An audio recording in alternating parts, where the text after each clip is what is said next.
ಇತ್ತೀಚೆಗೆ supreme court ಒಂದು ಪ್ರಭಾವಶಾಲಿ ತೀರ್ಪನ್ನು ಕೊಟ್ಟದ. ಈ ತೀರ್ಪು ಕಂಪನಿಲಿ ಕೆಲಸ ಮಾಡ್ತಿರುವಂಥ ವರ್ಕರ್ಸ್ಗಳಿಗೆ ತುಂಬ ಯೂಸ್ಫುಲ್ ಆಗುತ್ತೆ. ಏನಪ್ಪಾ ಅಂತಂದ್ರೆ, ಒಬ್ಬ ವ್ಯಕ್ತಿ ಡ್ಯೂಟಿಗೆ ಹೋಗ್ಬೇಕಾದ್ರೆ ಬರಬೇಕಾದ್ರೆ ಬೈ ಚಾನ್ಸ್ ಏನಾದರೂ ರೋಡಲ್ಲಿ ಆಕ್ಸಿಡೆಂಟ್ ಆದರೆ ಅದರ ಸಂಪೂರ್ಣ ಜವಾಬ್ದಾರಿಯನ್ನು ಆ ಕಂಪನಿಯವರೇ ತೆಗೆದುಕೊಳ್ಬೇಕು. ನೌಕರರ ಪರಿಹಾರ ಕಾಯ್ದೆ 1923ರ ಸೆಕ್ಷನ್ 3ರ ಅಡಿಯಲ್ಲಿ ಈ ಕಾಯ್ದೆ ಜಾರಿಯಾಗಿರ್ತದೆ ಮತ್ತು ಆ ಆಕ್ಸಿಡೆಂಟ್ ಕ್ಲಿಯರ್ಲಿ ಆ ಕಂಪನಿಗೆ ಸಂಬಂಧವನ್ನು ಹೊಂದಿರಬೇಕು. ಅದು ಹೇಗಂದ್ರೆ, ಒಬ್ಬ ವ್ಯಕ್ತಿ ಕೆಲಸಕ್ಕೆ ಹೋಗಬೇಕಾದ್ರೆ ಬರಬೇಕಾದ್ರೆ ಅಥವಾ ಆಫೀಸಲ್ಲಿ ವರ್ಕ್ ರಿಲೇಟೆಡ್ ಆಚೆ ಏನಾದರೂ ತಿರುಗಾಡ್ತಿದ್ರೆ ಆ ಸಮಯದಲ್ಲಿ ಏನಾದರೂ ಹೆಚ್ಚು ಕಡಿಮೆ ಆದರೆ ಅದರ ಸಂಪೂರ್ಣ ಕಾಂಪನ್ಸೇಷನ್ ಅನ್ನು ಆ ಕಂಪನಿಯವರೇ ಕೊಡಬೇಕಾಗಿರ್ತದ.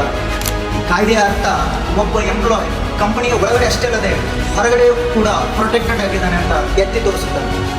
ಈ ಕಾಯ್ದೆ ಮಾತ್ರ ಆ ತರಹದ ಎಂಪ್ಲಾಯೀಸ್ಗಳಿಗೆ ತುಂಬ ಮಹತ್ವದ್ದಾಗಿದೆ ಅಂತ ಹೇಳಿದ್ರೆ ತಪ್ಪಾಗಲಿಕ್ಕಿಲ್ಲ. ಎಷ್ಟೋ ಜನ ಕಂಪ್ನಿಗೆ ಹೋಗಬೇಕಾದ್ರೆ ಬರಬೇಕಾದ್ರೆ ರೋಡ್ ಆಕ್ಸಿಡೆಂಟಲ್ಲಿ ತನ್ನ ಪ್ರಾಣವನ್ನೇ ಕಳ್ಕೊಂಡಿರೋದನ್ನ ನೋಡಿದ್ದೇವೆ. ಫ್ರೆಂಡ್ಸ್ ಯಾರಾದರೂ ಡೇ ಆ್ಯಂಡ್ ನೈಟ್ ನೋಡಿದೆ ಕಂಪನಿಯಲ್ಲಿ ಕೆಲಸ ಮಾಡ್ತಿದ್ರೆ ಆ ತರಹದ ವ್ಯಕ್ತಿಗಳಿಗೆ ಶೇರ್ ಮಾಡಿ, ತುಂಬ ಇಂಪಾರ್ಟೆಂಟ್ ಅದ, ಒಂಚೂರಾದ್ರೂ ಹೆಲ್ಪ್ ಆಗ್ಬೋದು.